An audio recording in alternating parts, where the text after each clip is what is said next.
नमस्कार दोस्तों, मैं हूं डॉक्टर भावेश व्यास और आप देख रहे हैं पंडित जी कुछ नया। दोस्तों, इस बार हम उसी व्याकरण की श्रृंखला को आगे बढ़ा रहे हैं जिसमें हमने पिछले एपिसोड में संज्ञा के विकारी तत्वों की बात की थी। आज लिंग परिवर्तन के नियम को हम देखने जा रहे हैं। दोस्तों, एक बात खास याद रखिए कि लिंग परिवर्तन के संदर्भ में पूछे जाने वाले प्रश्न स्कूली शिक्षा से लेकर उच्च शिक्षा तक सभी क्षेत्रों में हिंदी विषय में अवश्य किसी न किसी रूप में पूछे जाते हैं। और ख़ास करके जो स्पर्धात्मक परीक्षाएं होती है, भर्ती परीक्षाएं होती है, उनमें भी लिंग परिवर्तन से जुड़े हुए कुछ प्रश्न अवश्य होते हैं। तो इस वीडियो को पूरा अंत तक ज़रूर देखिएगा क्योंकि आपको मिलने वाली है इसमें काफ़ी ढेर सारी इन्फॉर्मेशन। वीडियो को आगे बढ़ाने से पहले जो व्यूअर्स हमारे इस चैनल पर नए हैं वो चैनल को सब्सक्राइब भी कर लीजिए और लाइक भी कर दीजिए। तो चलिए शुरू करते हैं।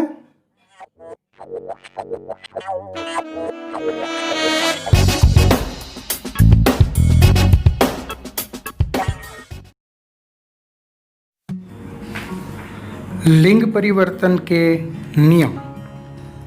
हिंदी में पुल्लिंग शब्दों से स्त्रीलिंग बनाने के लिए अनेक प्रत्ययों का प्रयोग किया जाता है। इन प्रत्ययों को स्त्री प्रत्यय कहते हैं। ये प्रत्यय आ, आनी, इन, नी, इया, ई, त्री, आइन, आई आदि है।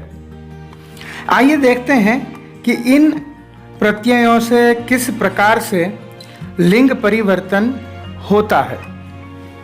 उसमें सबसे पहला है,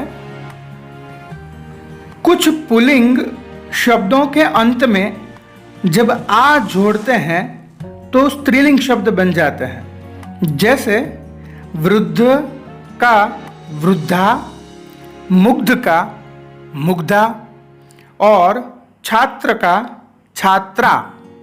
दूसरा नियम, कुछ पुल्लिंग शब्दों में आनी लगाने से स्त्रीलिंग शब्द बन जाते हैं। जैसे पंडित का पंडितानी, इंद्र इंद्राणी, सेठ सेठानी। कुछ पुल्लिंग शब्दों के अंत में इन प्रत्यय लगाने से स्त्रीलिंग शब्द बनते हैं।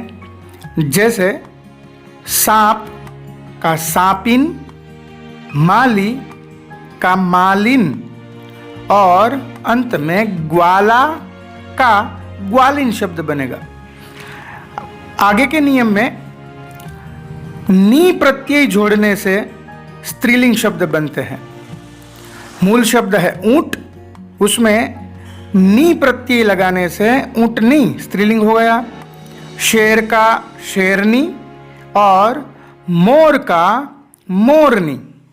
ये नी प्रत्यय जो है सामान्यतया पशु पंखियों में ज़्यादा देखा जाता है स्त्रीलिंग बनाने के लिए। आगे के नियम में देखें कि कुछ शब्दों के अंत में इया प्रत्यय जोड़ने से स्त्रीलिंग शब्द बन जाते हैं।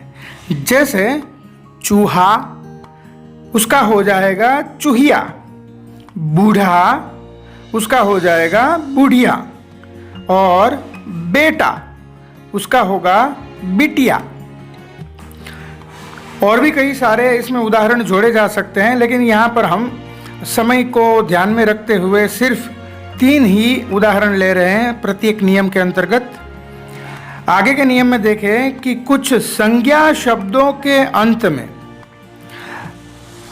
अक की जगह इका जोड़ने से स्त्रीलिंग बन जाता है। जैसे कि बालक, उसका होगा बालिका।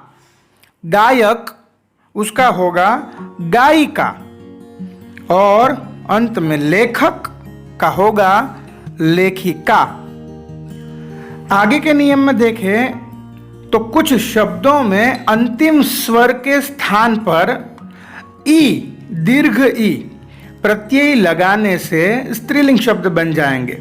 जैसे नगर में ई दीर्घ जोड़ देते हैं तो नगरी हो जाएगा। दास का दासी देव का देवी, कई सारे ऐसे शब्द हैं। ये सबसे प्रचलित प्रत्यय है स्त्रीलिंग बनाने के लिए।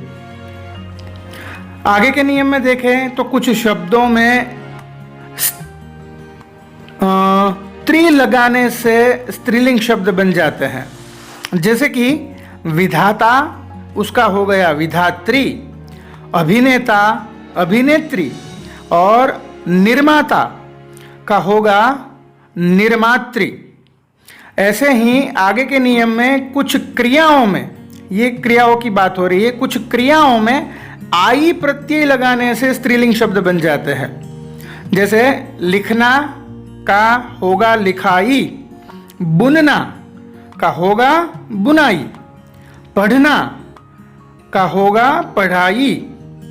इस प्रकार आगे देखें तो कुछ और पुल्लिंग शब्द हैं जिसमें मति या वति दोनों में से कोई एक शब्द जोड़ने से ज़्यादातर स्त्रीलिंग शब्द बन जाते हैं।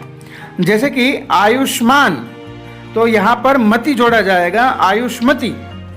गुणवान गुणवती, बलवान बलवती। आगे के एक शब्द में मति हुआ और बाकी के दो शब्दों में वती हुआ।